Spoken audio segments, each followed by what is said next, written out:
It was March of 2012, and I was holding a positive pregnancy test in my hand. The thing was, though, I had just lost my 6-year-old son, Ethan, about 6 months prior to this pregnancy test being in my hand. At the time of losing Ethan, I and my partner had a 13-month-old son, Ben, and he was perfectly fine in the accident. And after we lost Ethan, I did not want any more kids. I just didn't. I was so terrified that I was going to lose another baby. And get my coffee over here.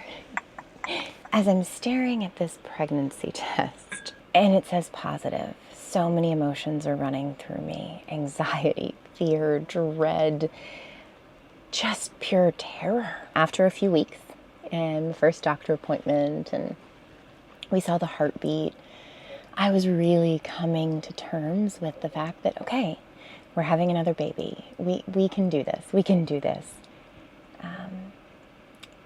And I went in for a 12-week appointment for a sonogram, and the heart wasn't beating.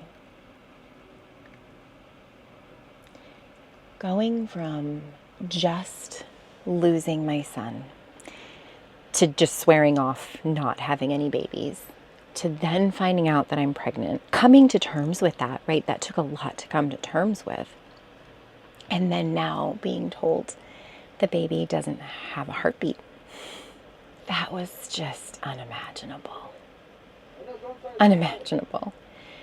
And so, we navigate through this loss, this grief, and for me, losing Ethan in such a tragic way, right? That left me with PTSD and so many things to heal. And this, while all grief is grief, this wasn't as tragic. I had experienced horrible, horrible tragedy. And this was easier to navigate singularly, but compounded. It was a lot. My anxiety rose absolutely through the roof. So a few months later, at this point, I've been working out at the gym, channeling these emotions into working out and releasing them in a healthy way. And in doing this, you lose weight and you feel good and you look good. And it didn't help that 50 Shades of Grey was super popular around this time, and I was reading it on the treadmill. So my husband and I had a lot of fun during that period of time. And when you feel confident, I'm sure you've experienced it before, right? When you feel super confident in yourself, it shows through. That energy is electric, and it really turns your partner on. My period was late once again. And then a couple days later, it started little spotting. I'm okay, my period's on the way. Well, after a couple days, it stopped spotting, which is very not normal for my period. So I took a pregnancy test, and once again, I was pregnant. It's important to note I was on birth control this entire time. Every pregnancy, I have been on birth control. And so here I was with another positive pregnancy test. And as you can imagine, terror floods back to me because now, all right, there's another baby that is going to be walking around outside of my body if it's not a miscarriage first. We go to the doctor and everything's fine. Little Molly is absolutely fine. She has a totally healthy pregnancy in every stretch of the means. And she was our sweet, bouncing baby girl. We had a boy, we had a girl, I was done. I was like, that is it. I have a boy, I have a girl. I am not risking any more heartbreak. I just can't do it.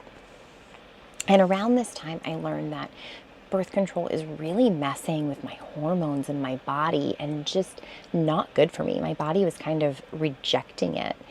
And about a year after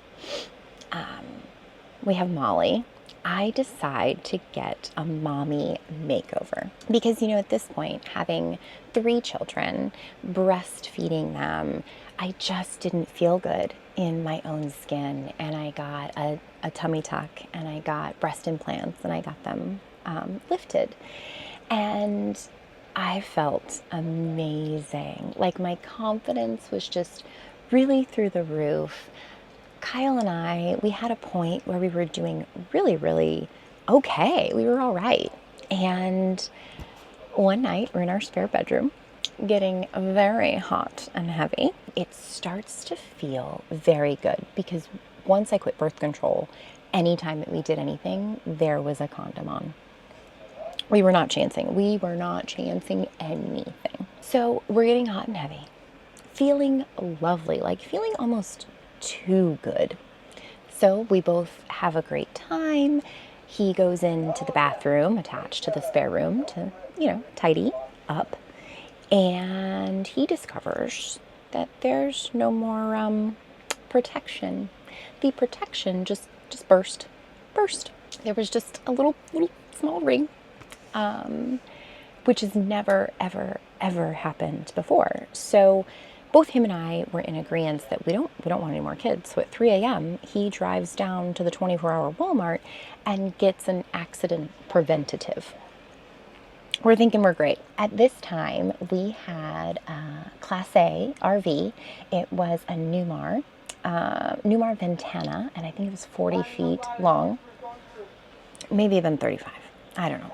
Minor detail. Anyway, and we were going on this long summer road trip. Molly was almost 18 months old. Ben was a little over 3. We were going to set off from Florida up the coast of Maine. And so on this road trip, we just have, such a beautiful time.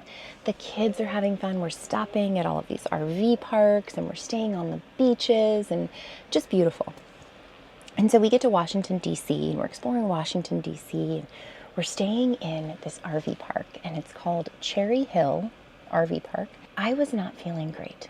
This was probably about 6 weeks after we had our hot and heavy session in the bedroom.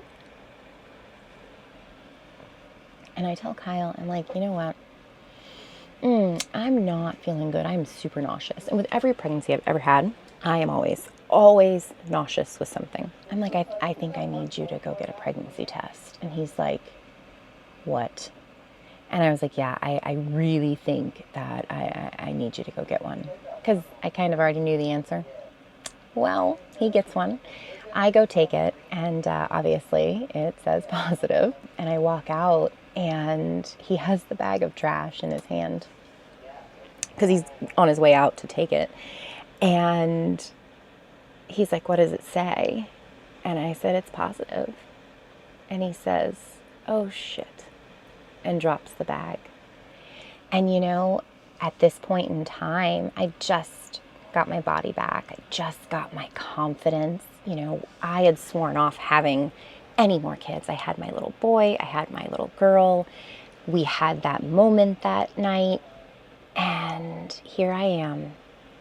Even though Kyle went to the store and got that at 3 a.m., 6 weeks later, I was pregnant with Eli. This put me into probably my darkest depression, and I think that's something people, one, they don't talk about postpartum after you have a baby.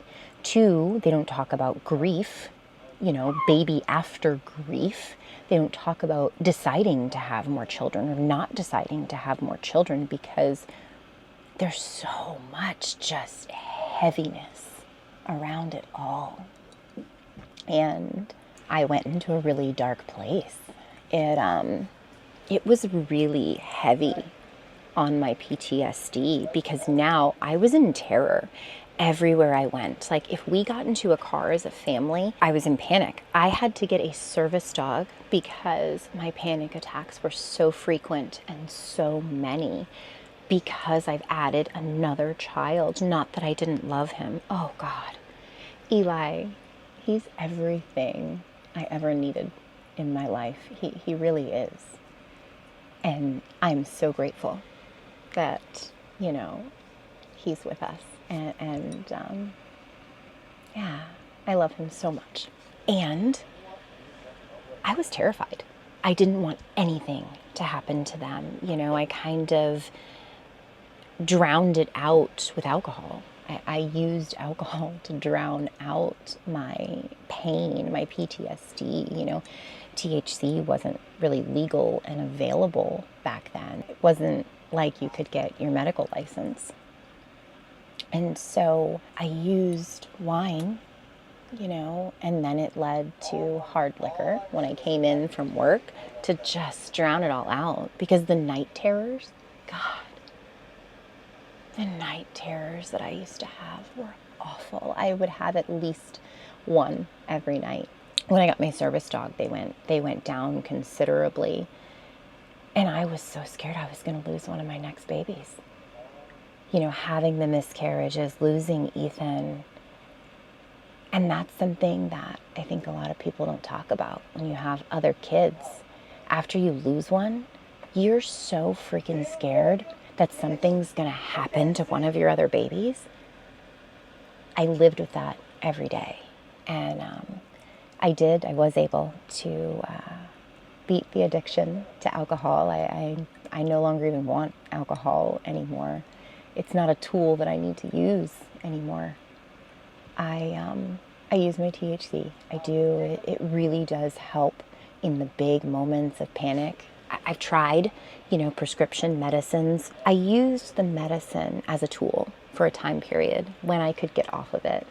And so the treatment regimen for me is working with my therapist, managing my own emotions. I do use my THC for big panic attacks and when I feel like I need it. Before you go home, I'm going to share something with you that was essential more than all of those things.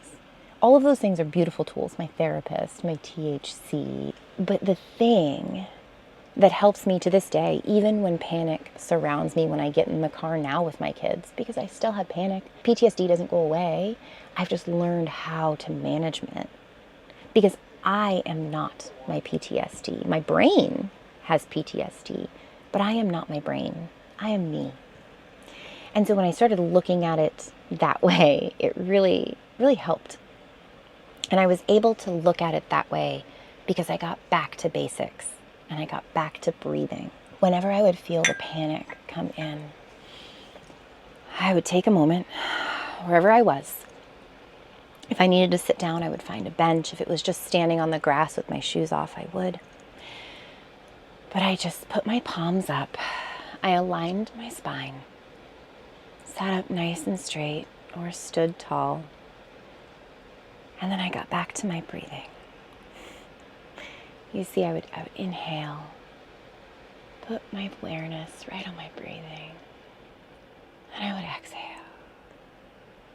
thinking of nothing but my attention to my breathing. And I would keep doing this. And what that would bring me to is this floating. And in the floating is where you find your knowing. Did the breathing take away all of my panic? No. What the breathing did do was bring me down to clarity. It stopped all the crazy overwhelm for just a second. And in that float is where my knowing, I would release my belly, and my knowing would tell me exactly what I needed to do. Your knowing is within you, and it's just a breath away. Really and truly, breathing is so much the key to healing, because we don't need all the answers, right? We don't have to seek out all the tools, because so much of what we need is already within us. We just have to find our knowing, and our knowing is found in the floating. Once I could find clarity, I knew what to do. I knew that, this is panic. This is not the past. This is the present. This present moment is what I am in, and in this moment I am safe. And that's what I was able to tell myself. So the breathing is just the first step. It's not a cure-all. It leads you to clarity so you can see which tool you need to use to help you clear out the panic. See, you're doing it yourself. There's no magic tool. There's no magic fix-it that's just going to make it instantly better. It's a lot of consistency and you showing up for yourself every day. So, is life after grief possible? Specifically having babies again and being all right? Yeah, it is. I know because I found my calm in the chaos. And I want you to find yours too. Thank you for being here and being you. And I'm so grateful that you came over today. If you feel called, I would love for you to share in the comments below. The comments are heavily moderated, and I ask that you leave all criticism, blame, shame, and judgment at the door of the bus before you come in. Because this is a safe space where we can all share in our struggle and not criticize each other on it. Because we've all done things that we would choose to do better next time. I love you so much, and I hope your day is just as beautiful as you are. Safe travels going home.